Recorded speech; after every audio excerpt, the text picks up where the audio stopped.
कक्षा 9वीं की student finally आपका यहाँ विषय हिंदी का नवंबर महीने का मासिक मूल्यांकन पेपर लेके आ चुके हैं। आप लोग बहुत से रिकमेंड रहे थे कि यहाँ पर हिंदी का नवंबर महीने का मासिक पेपर लाओ, तो फाइनली आपका पेपर आ चुका और साथ ही फुल सॉल्यूशन सहित हम आपका पेपर कंप्लीट करने वाले इस वीडियो में। तो इस वीडियो को आपको ध्यान से देखना है। पूर्णांक आपका 20 अंक रहेगा। समय आपका यहाँ पर 1 घंटा रहने वाला है। और साथ ही आप यहाँ पर देख लीजिए मासिक मूल्यांकन माह नवंबर 2024 कक्षा 9वीं और विषय हिंदी। ठीक है, आप यहाँ पर देख लीजिए और साथ ही वीडियो को लाइक यहाँ पर कर लीजिए और चैनल को सब्सक्राइब कर लीजिए, क्योंकि पेपर लाने बहुत ही मेहनत लगती है। तो जो लाइक का बटन है उसे यहाँ पर जरूर से दबा दीजिए। ठीक है, और साथ ही आपको यहाँ पर कक्षा 9वीं के सही विषय के नवंबर महीने के जो मासिक टेस्ट पेपर है वो आपको हमारे चैनल में मिल जाएंगे। ठीक है, आप कक्षा 9वीं के सही विषय के आपको जो नवंबर महीने के मासिक टेस्ट पेपर होते हैं वो आपको हमारे चैनल में मिल जाएंगे। ठीक है, तो हम इस वीडियो में आपका विषय हिंदी का पेपर कंप्लीट करने वाले हैं। तो चलिए जो आपका यहाँ पर हिंदी पेपर वो देख लेते हैं। और साथ ही आपको बता दें इस वीडियो को आपको अपने दोस्तों तक शेयर करना, जिससे वो भी यहाँ पर हिंदी पेपर में पूरी मार्क्स ला सकें। तो चलिए आपका यहाँ पर निर्देश आता है सही प्रश्न करना अनिवार्य है। ठीक है, तो आप यहाँ पढ़ लीजिए निर्देश। अब प्रश्न पहला आता है सही विकल्प चुनकर लिखिए, जो कि आपके 4 नंबर के रहेंगे। तो पहला आता है रचना के आधार पर वाक्य कितने प्रकार के होते हैं। ठीक है, तो आपको बताना है कि रचना के आधार पर वाक्य कितने प्रकार के होते हैं। तो आपका इसका ऑप्शन आता है 2 और बा आता आपका 4 और सात आपका 6 और दा आता 3। तो जो आपका यहाँ पर दिया गया रचना के आधार पर वाक्य कितने प्रकार के होते हैं, तो इसका राइट आंसर आपका यहाँ पर 3 हो जाएगा। ठीक है, रचना के आधार पर वाक्य 3 प्रकार के होते हैं। फिर आपका यहाँ पर दूसरा आता मीठी वाणी बोलने वाला होता है। तो आपको बताना है कि मीठी वाणी वाला, ठीक है, मीठी वाणी बोलने वाला क्या होता है। तो यहाँ पर सुभाष और बात आपका मितभाषी और साथ आपका कटुभाषी और दाता मृदुभाषी। तो जो आपका यहाँ पर दूसरा सही विकल्प दिया गया है, ठीक है, मीठी वाणी बोलने वाला होता है, तो इसका राइट आंसर आपका मृदुभाषी हो जाएगा। ठीक है, मृदुभाषी आपका राइट आंसर रहेगा। तो आपको यहाँ पर अच्छे से याद कर लेना है। फिर आपका तीसरा आता है 2 वर्णों के मेल से होने वाले परिवर्तन को कहते हैं। तो यहाँ पर 2 वर्णों के मेल से होने वाले परिवर्तन को क्या कहते हैं, यह आपको बताना है। तो इसका ऑप्शन आता है समास, बात आपका संधि और साथ आपका छंद और दात आपका यहाँ पर अलंकार। ठीक है, तो यहाँ पर जो आपका तीसरा सही विकल्प दिया गया है 2 वर्णों के मेल से होने वाले परिवर्तन को कहते हैं। तो इसका आंसर आपका संधि हो जाएगा। ठीक है, संधि आपका राइट आंसर रहेगा। तो इस तरह से आपके 3 सही विकल्प कंप्लीट हो जाते हैं। अब चौथा सही विकल्प आता समास के कितने भेद होते हैं। तो आप यहाँ पर देख लीजिए आता 2, बाता आपका 4 और सात आपका 6 और दाता 5। तो जो आपके यहाँ पर दिया है समास के कितने भेद होते हैं, तो समास के होते हैं आपके 6 भेद। तो आपका 6 राइट आंसर हो जाएगा। ठीक है, इस तरह से जो आपके सही विकल्प वो आपके यहाँ पर 4 नंबर के कंप्लीट हो जाते हैं। आपने अच्छे से यहाँ पर याद कर लिए होंगे। प्रश्न 2 आता है आपके यहाँ पर रिक्त स्थान की पूर्ति की, जो कि 4 नंबर के रहेंगे। तो फिर आता चौपाई में 2 मात्राएँ होती हैं। तो यहाँ पर चौपाई में 16 मात्राएँ होती हैं। ठीक है, 16 आपका पहले रिक्त स्थान का आंसर रहेगा। फिर आपके यहाँ पर दूसरा आता है शब्दांश जो शब्द बनाते समय आरंभ में लगते दोनों कहलाते हैं। तो यहाँ पे शब्दांश जो शब्द बनाते समय आरंभ में लगते हैं उपसर्ग कहलाते हैं। ठीक है, उपसर्ग आपका यहाँ पर राइट आंसर हो जाएगा। ठीक है, दूसरे रिक्त स्थान का। फिर आपके यहाँ पर तीसरा आता है, ठीक है, पहाड़ फोड़ना मुहावरे का अर्थ ... है। तो यहाँ पहाड़ फोड़ना मुहावरे का अर्थ होता है, ठीक है, बड़ा कार्य करना।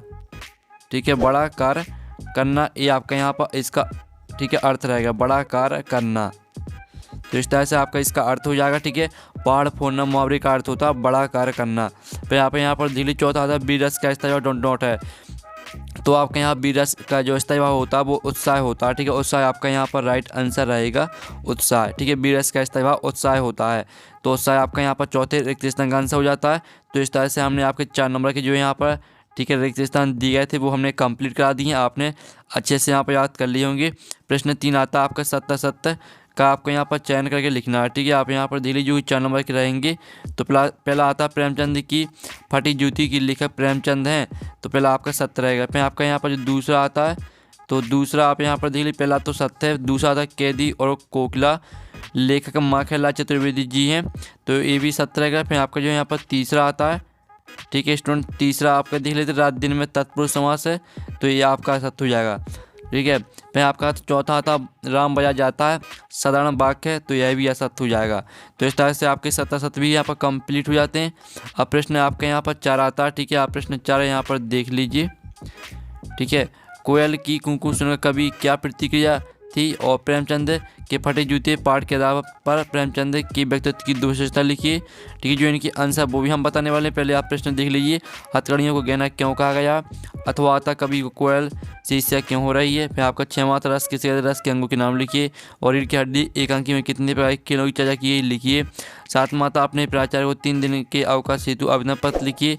अथवा आता मिश्र वाक्य किसे कहते हैं, उदाहरण से लिखिए।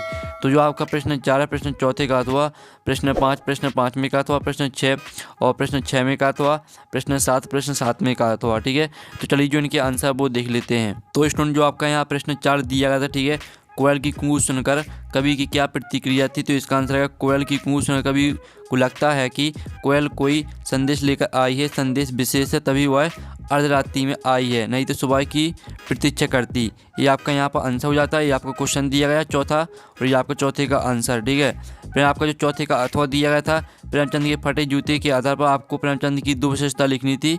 तो आप यहाँ पर देख लीजिए, आपकी 2 विशेषताएं यहाँ पर दी गई। प्रेमचंद के व्यक्तित्व की निम्नलिखित विशेषताएं।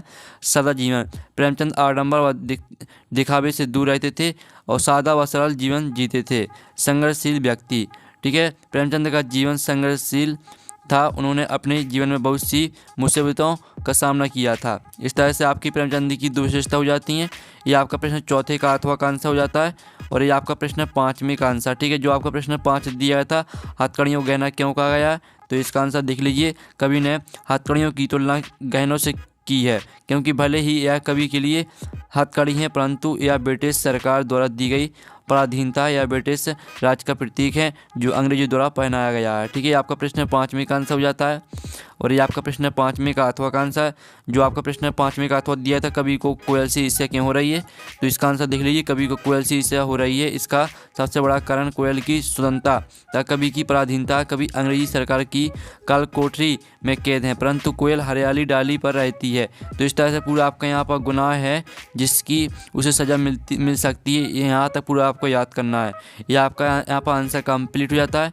फिर आप यहाँ पर देख लीजिए, आपको रस की परिभाषा लिखनी थी, आपका 6वें का आंसर। ठीक है, तो रस की परिभाषा हो जाएगा, आपको पढ़ने सुनने से जिस आनंद की अनुभूति होती है उसे रस कहा जाता है। रस के अंग हो जाएंगे आपके स्थायी भाव, विभाव, अनुभाव, संचारी भाव।